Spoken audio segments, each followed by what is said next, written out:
네, 이해찬 당대표의 속개손으로 더불어민주당 제87차 최고위원회의를 속개하겠습니다. 87차 최고위원회를 속개하겠습니다. 예, 이해찬 당대표의 발언이 있겠습니다. 예, 고성 속초에서 아주 대형 산불이 났습니다. 강릉 옥계에서도 역시 산불이 나서 지금 한참 진화 중에 있는데 다행히 인명 피해는 아직 많지는 않은 것 같습니다. 그러나 앞으로 을 다해서 대비를 해야 될 것 같습니다. 소방청이 긴급하게 대응 수준인 3단계 발령을 했으나 야간에는 산불 진화에 헬기를 띄울 수가 없어서 초기 진압에 애를 먹었다는 얘기가 들립니다. 이제 날이 밝았으므로 소방 헬기와 소방차들을 총동원해서 진화에 나서야 할 것 같습니다. 3,000명 이상의 인원과 80대의 장비가 산불 진압에 총 동원되고 있다고 하는데 필요하다면 추가적으로도 더 동원을 해서 재발하지 않도록 해야 될 것 같습니다. 이 지역이 이제 여러 번 산불이 났는데 이번에 강풍이 많이 불어서 더 산불의 규모가 더 컸던 것 같습니다. 정부에서는 특별 재난 지역으로 선포를 해서 지원하는데 만전을 기하도록 하기를 정부 측에 요청을 드립니다. 그리고 이번 추경에도 이 산불에 대한 피해 복구를 위한 예산이 반영될 수 있도록 정부에서도 검토를 해주기를 바랍니다. 정책의장님께서 정부의 당의 뜻을 전달을 해주시기 바랍니다. 4.3 재보궐선거가 이제 끝났는데 저희 당으로서는 국민의 선택을 겸허히 수행하면서 무거운 책임감으로 임하도록 하겠습니다. 우리도 최선을 다했지만 현장에서 여러 가지 분위기를 보면은 결국은 이제 경제 상황이 좋지 않아서 그에 대한 여러 가지 불만과 호소 이런 것들이 많이 있었습니다. 다행히 이제 고용위기 지역이 이제 연장이 돼서 1년간 더 연장이 됐기 때문에 조그만 지원은 이루어질 텐데 산업위기 지역도 만기가 도래하기 전에 충분히 검토를 해서 연장할 수 있도록 당정 간의 협의를 잘 하도록 하겠습니다. 이제 5월 9일이면은 문재인 정부가 출범한 지 2년이 되는 날입니다. 이제 얼마 남지 않았는데 지난 2년 동안을 잘 평가하고 되짚어 보면서 앞으로 3년 동안 어떻게 정부를 운영해야 될지 당은 어떤 입장을 가져야 될지 한번 평가하는 그런 기회를 갖도록 하겠습니다. 경제 상황이 어렵다고 해서 이 상황을 그대로 유지할 수는 없다고 생각합니다. 좀 더 경제 민생 문제에 전력하는 그런 입장을 가져야 될 것 같습니다. 광주형 일자리가 이제 만들어져서 다른 지역에서도 그와 유사한 개념으로 지역에 맞는 일자리를 모색하는 그런 흐름들이 여러 군데에서 많이 일어나고 있습니다. 그런 점들을 우리가 감안해서 광주만이 아니고 하나씩 다른 지역에 맞는 지역 상생형 일자리를 만드는 일에 당도 전력을 기울이도록 하겠습니다. 오늘 마지막 본회의가 열리는 날입니다. 다행히 여러 가지 법안들이 이제 통과가 됐는데 통과가 될 텐데 그럼에도 불구하고 당이 추진하고 있는 여러 가지 중요한 법안이 아직 상임위에서 합의가 안 돼서 오늘 처리하기가 좀 곤란한 것 같습니다. 택시 카풀 상생위원 택시업계 지원법도 그렇고 탄력근로제 단위기간 연장을 위한 근로기준법, 그다음 최저임금 결정 구조 개편 및 내용의 최저임금법 이런 등등이 아직 상임위에서 합의가 되지 않고 있어서 다시 그 임시국회를 이제 소집을 해서 5월 달에는 이런 법들이 마무리가 될 수 있도록 최선을 다하도록 하겠습니다. 이상입니다. 예, 다음으로 홍명표 원내대표의 발언 있겠습니다. 네, 오늘로 3월 임시국회가 끝나게 되어 있습니다. 아마 오늘 그 일부 법안들이 본회의에서 처리되겠습니다만 중요한 그런 법안들은 여전히 국회 문턱을 넘지 못하고 있습니다. 무엇보다도 탄력근로 기간 확대와 최저임금 제도 개편을 위한 법안 처리가 자유한국당 반대로 3월 국회에서 무산된 것이 아쉽습니다. 이 때문에 산업 현장에서 큰 혼란이 발생할 우려가 커지고 있습니다.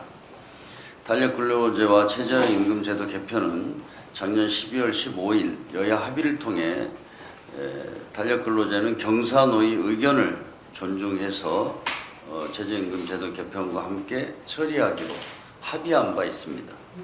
특히 탄력근로 기간 확대는 지난 2월 경제사회노사정위원회에서 이미 합의를 마쳤습니다. 경제계도 하루빨리 해달라고 요구하는 내용입니다. 그런데 이것에 대해서 한국당이 반대하는 이유를 이해할 수 없습니다. 결국 한국당과 민주노총이 손을 잡고 사회적 합의를 깨뜨리는 것입니다. 이번에 못다한 입법과제는 4월 국회를 열어 처리하도록 하겠습니다. 아마 오늘 그 4월 임시국회 소집 요구서를 제출해서 8일부터 다시 4월 국회를 열도록 하겠습니다. 한국당도 더 이상 정쟁을 위해 민생을 외면하면서 불능 국회를 만들어서는 안 됩니다.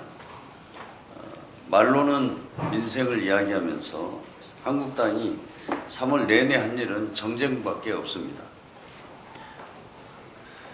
국민 80%가 원하는 김학의 사건 재수사도 황교안 대표 죽이기라고 반대하더니 특검을 도입하자면서 물타기 하려고 합니다. 그리고 교섭단체 연설부터 정쟁을 유발하더니 한 달 내내 개혁법안 처리를 위한 사당 공조를 방해만 해왔습니다. 국회는 한국당이 마음 내키는 대로 정쟁을 일삼는 곳이 아닙니다. 말로만 민생을 이야기하지 말고 진짜로 민생을 생각하는 모습을 4월 국회에서는 보여주기 바랍니다. 자유한국당이 장관 후보자들에 대한 도를 넘는 치졸한 공세를 이어가고 있습니다. 인사청문회 내내 장관 후보자들에 대해 있지도 않은 사실로 악의적인 공세를 퍼부은 것도 모자라 인격 모독과 허위사실까지 유포하고 있습니다. 장관 후보자와 그 가족에 대해 지난 10년간 은행 입출금 내역을 무조건 제출하라고 윽박지르고 가짜 뉴스를 갖고서 후보자 학력을 의심하는 저급한 일도 있었습니다. 어제는 한국당 의원들이 기자회견을 통해 박영선 중기벤처부 장관 후보자와 그 남편이 삼성전자 소송과 관련이 있는 것처럼 주장했습니다. 박영선 후보자가 분명히 밝혔지만 이것은 명백히 허위사실이라고 합니다. 그런데도 한국당은 마치 의혹이 있는 것처럼 부풀리면서 어제 운영위에서도 지속적으로 박영선 후보자를 공격했습니다. 한국당 주장에 대해 삼성전자도 어제 강력하게 부인했습니다. 정말 이렇게까지 지나친 치졸한 행태를 보이는 것에 대해서 분노하지 않을 수 없습니다. 장관 후보자가 죄인입니까? 인격을 모독하고 가짜 뉴스와 허위 사실을 유포하는 행태는 용납해서는 안 됩니다. 누가 이런 식의 허위 사실 유포와 공작을 주도했는지 잘 알고 있습니다. 우리 당은 박영선 후보자에 대한 한국당이 허위 주장에 대해 강력하게 대처하겠습니다. 그리고 박영선 후보자 당사자가 자유한국당을 포함한 일부 언론에 대해서 법적인 책임을 묻도록 당에서 요구하겠습니다. 네, 이상입니다. 예, 다음으로 박주민 최고위원의 발언 듣겠습니다. 예, 어제 강원도 산불 소식에 많은 국민들께서 걱정으로 밤을 지새셨을 것입니다. 한 60% 정도는 진화되었다고 하는데요. 여전히 강원도에 강풍이 불고 있기 때문에 한시라도 긴장을 내려놓을 수 없는 상황인 것 같습니다. 화재로 피해 입으신 강원도민들께 위로의 말씀을 드리고 어제 산불 진압 과정에서 소방관을 비롯해서 현장에서 대응하고 계신 모든 분들 고생하셨다는 말씀도 드리겠습니다. 앞으로도 안전에 만전을 기해 주시기 당부드리면서 어제 정부가 가용자원을 모두 동원하여 총력 대응하기로 한 만큼 더불어민주당과 국회도 피해를 최소화하는 데 협력하도록 하겠습니다. 이런 과정에서 좀 눈살 찌푸리게 하는 장면이 어제 운영위에서 있었습니다. 많은 분들이 보도를 보셔서 아시겠지만 위기에 대응해야 될 안보실장 그리고 대통령 비서실장이 국회 발이 묶여서 제대로 대응을 못하지 않는가 하는 우려가 되는 장면이 연출됐습니다.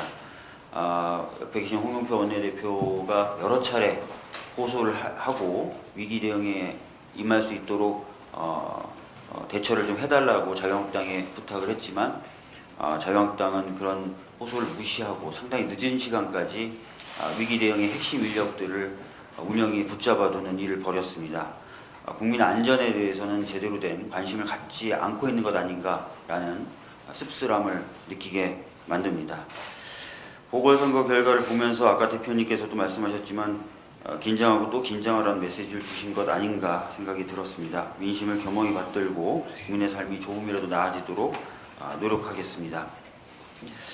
어제 운영위원회에서는 일하는 국회를 만들기 위한 국회법 개정안이 통과됐는데요. 오늘 본회의에서도 반드시 통과되길 기대해 봅니다. 꼭 1년 전에 저 그리고 김경수 경남지사, 이재정 표창원 의원이 일하는 국회 만들기 프로젝트라는 것을 진행했고요. 그때 시민들과의 토론을 통해서 일하는 국회를 만들기 위한 여러 가지 아이디어를 모아서 법안으로 낸 적이 있었습니다. 그때 발의했던 전자청원 시스템 구축이 이번 국회법 개정안에 반영이 되었습니다. 이번에 통과되는 일하는 국회법이 국민이 국회에 대해서 가지고 계신 답답함을 모두 풀어드리기에는 부족하겠지만 그래도 출발점이라고 봐주시면 좋겠습니다. 국회에 대한 신뢰를 높이기 위해 노력하겠습니다. 좀 길지만 하나 더 얘기하겠습니다. 사법농단 관련돼서 재판이 진행 중인데 임종원 전 차장 재판에 대한 우려의 말씀을 한 번 더 드릴 수밖에 없을 것 같습니다.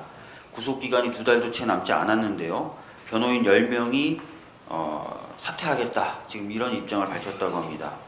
그리고 임종원 전 차장은 공판 준비 기일에 동의했던 증거, 특히 심지어는 임종원 전 차장 자신이 직접 꺼내준 USB의 증거 능력까지도 부동의하고 나섰다고 합니다. 그래서 거의 200명 가까운 증인을 신문하도록 만들었는데 이것은 누가 봐도 재판 지연 전략이라고 볼 수밖에 없습니다. 임 전 차장은 헌정사상 초유의 사법농단 사건의 핵심 인물입니다. 일말의 양심이 있다면 국민 앞에 부끄러운 재판 지연 꼼수 전략을 중단하시기 바랍니다. 이상입니다. 예, 다음으로 서른 최고위원의 발언 듣겠습니다. 예, 어젯밤부터 지금까지 TV로 강원도 화재 상황을 지켜보고 계신 국민들의 심정을 헤아린다면은 우리 국회에서도 피해 복구와 이 민생 법안 처리에 진력을 다해야 한다고 생각을 합니다. 그래서 이 화재 피해 방지에 여야가 온 역량을 집중하자는 의견을 제안드리고 화재가 진압될 때까지 정쟁을 중단하는 것이 필요한 거 아닌가 이런 제안을 드립니다. 그래서 아마 이 불이 오늘 내일이면 잡을 수 있을 것이라 생각해서 적어도 오늘 내일까지는 정쟁을 중단하고 강원도 산불 피해에 모든 것을 함께하는 것이 국민에 대한 도리일 거라 생각해서 정쟁 중단을 제안하는 바입니다. 이상입니다. 예, 다음으로 남인순 최고위원의 발언 듣겠습니다. 네, 고성 산불이 조속히 진화되기를 정말 간절히 기원합니다. 아마 2005년도에 그 양양 낙산 산불과 또 2017년도에 강릉 산불에 비해서도 굉장히 비교가 되지 않을 정도로 굉장히 심각한 상황이라고 합니다. 조속히 이 산불이 진화가 되고 또 이 강원도민들의 피해가 더 이상 일어나지 않도록 바라고요. 그리고 특히 이 화마와 싸워 계시는 소방 공무원들 관계자 여러분들이 안전하게 잘 진화할 수 있도록 당부를 드립니다. 4.3 그 재보궐선거 결과에 대해서 한 말씀 드리겠습니다. 우리 당은 물론 당선자를 내지 못했지만 창원과 성산에서 우리 당 후보와 단일화한 정의당의 여영국 후보가 접전 끝에 신승을 했습니다. 그리고 통영 고성에서는 우리 당 양문석 후보가 승리하지 못했지만 상당히 의미 있는 득표를 했다고 생각합니다. 우리 국민들은 정권 교체를 또 만들어 주셨고 또 지방선거에서도 민주당이 압승할 수 있도록 만들어 주셨습니다. 이제는 민주당이 보다 더 구체적인 성과를 만들려고 하는 그런 질책으로 받아들이고 있습니다. 총선을 앞둔 1년 시점에 바짝 긴장하라고 그렇게 경고했다고 생각을 합니다.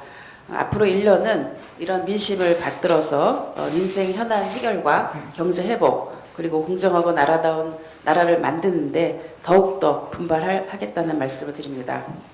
할 말씀을 더 드리겠습니다.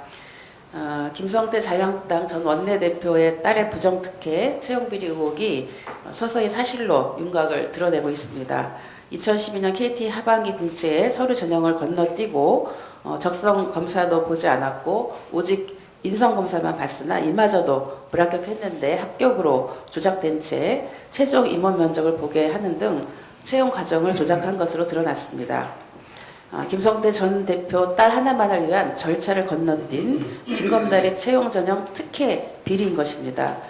그동안 김성태 전 원내대표는 정당한 절차를 거쳐서 공개채용 시험에 합격했다라며 의혹 제기에 대해서 새빨간 거짓말이라고 응수를 해왔습니다.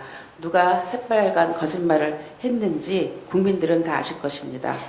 김성태 자유한국당 전 원내대표는 청년들을 자잘하게 만든 절차를 건너뛴 진검다리 부정특혜 채용에 대해서 이제는 진심으로 국민 앞에 또 청년 앞에 사과하시기 바랍니다. 이상입니다. 예, 다음으로 박강원 최고위원의 발언 듣겠습니다. 죄송합니다. 이영석 최고위원의 발언 듣겠습니다. 안 보였어요? 예, 강원도 고성 산불 피해가 심각한 것 같습니다. 조기에 화재가 진화되고 그리고 또 피해가 최소화될 수 있도록 총력 대응을 해야 될 것 같습니다. 한 가지만 말씀드리겠습니다. 국방부의 5.18 왜곡이 아직도 심각한 것 같습니다. 부대 내에 5.18에 투입됐던 군부대 대원들에 대해서 계엄군에 대해서 아직도 사망하신 분들에 대해서 전사자로 이렇게 왜곡해서 표기하고 있고 부대 내에는 또 전승 기념비 격인 충원비까지 이렇게 세워진 것으로 드러나고 있습니다. 특히 일부 군부대에서는 5.18 민주화 운동과 관련돼서 시행했던 작전을 대침투 작전으로 이렇게 표기하고 있다고 합니다. 이것은 아직도 국방부 내에서는 80년 5월 당시에 광주 시민을 적으로 관주하고 있다라고 밖에 볼 수가 없습니다. 하루속히 국방부에서는 이렇게 5.18과 관련된 왜곡된 표현, 왜곡된 시설들이 있다면 하루속히 그것을 조속히 정상적으로 바로잡을 수 있도록 전반적인 상황을 파악해서 조속하게 조치해 주실 것을 당부드립니다. 이상입니다. 예, 다음으로 박강원 최고위원의 발언 듣겠습니다. 네, 이해찬 대표님 또 홍영표 대표님 많은 분들이 말씀하셨는데요. 어제 저는 그 방송을 쭉 보면서 참으로 우리 국민들이 성숙한 시민의식을 갖고 계시다 하는 걸 느꼈습니다. 많은 시민들이 방송사에 제보를 하면서 조속히 대피 방송을 해달라 또 진화에 함께 힘을 모으자 이런 격려 참여형 이런 제안들을 해 오시는 걸 보고 우리가 정말로 위기 앞에서 재난 앞에서 지혜를 모으고 힘을 모으는 놀라운 그런 우리 나름의 우월성을 갖고 있구나 시민들이 그런데 한켠에서는 사실 어제 운영의 자유한국당 의원들의 모습은 이 시민들의 이런 성숙된 모습에 비하면 한참 부족했습니다. 왜 시민들께서 정치 전반에 대해서 그렇게 불신하는지를 극명하게 보여주는 장면이었는데요. 지금부터라도 진정성 있게 피해를 최소화하고 피해를 조속히 복구하는데 같이 야당이 나서 주셨으면 좋겠고요. 모든 정당이 TF를 구성해서 대응하는 방안이라든지 힘을 모으는데 앞장서 줄 것을 촉구합니다. 보궐선거 관련해서 많은 분들께서 말씀하셨는데요. 대체로 보는 눈들은 일치할 겁니다. 그러나 국민들은 나라다운 나라를 만들라는 명령을 거둔 것이 아니라고 믿습니다. 나라다운 나라를 만들라는 명령은 여전히 유효하고 더 절실해졌습니다. 더 분명히 하라는 거죠. 겸허하게 책임 있게 끈기 있게 나라다운 나라를 만드는데 더불어민주당이 앞장서 달라는 그런 요구라고 저는 해석을 합니다. 흔들림 없이 나라다운 나라를 만들어 나가는데 앞장서고 부족한 부분은 채우고 성과는 성과대로 정리를 해나가는 노력이 이 시점에서 매우 중요하다 이렇게 생각을 합니다. 이상입니다. 다음으로 김혜영 최고위원의 발언 있겠습니다. 예, 고성 산불이 빨리 진화되어서 피해가 최소화되기를 기원합니다. 통영 고성 보궐선거와 관련하여 저희 더불어민주당에서는 민심을 겸허히 받아들이고 더 낮은 자세로 국민들의 목소리를 경청해 나가겠습니다. 더불어민주당은 계속해서 통영 고성의 경제 회복을 위해서 최선을 다해 나가겠습니다. 이해찬 대표께서 언급하셨듯이 어제 정부는 통영 고성 등의 고용 위기 지역 지정을 1년 연장했습니다. 또한 대형 조선사들의 회복세가 중소조선사 또 조선 기자재 업체까지 온기가 퍼져나갈 수 있도록 계속해서 노력해 나가겠습니다. 저희 더불어민주당은 집권 여당으로서 우리 지역 산업 활력 회복과 고용 위기 끝까지 챙겨 나가겠습니다. 지난 3일 밤 5세대 통신 5G가 대한민국에서 세계 최초로 시작되었습니다. 5G 서비스 상용화는 AR, VR 서비스, 인공지능, 첨단 핀테크, 자율주행차 등 4차 산업시대의 핵심적 인프라 역할을 할 것입니다.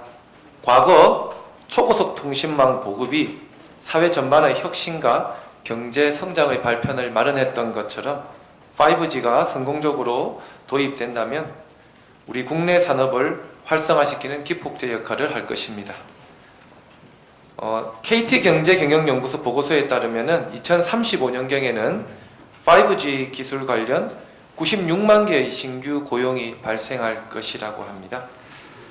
저희 더불어민주당은 관련 규제를 혁신해서 5G 신기술이 조속히 자리 잡고 전후방 산업과의 융복합을 통해 연간 산업도 활성화해 나가겠습니다. 또한 신기술로 인해 중소기업들이 소외받지 않도록 대기업과 함께 상생할 수 있는 방안도 지속적으로 찾아 나가겠습니다. 네, 이상으로 공개 발언을 마치고 비공개로 전환하겠습니다. 언론인 여러분들의 협조를 바랍니다.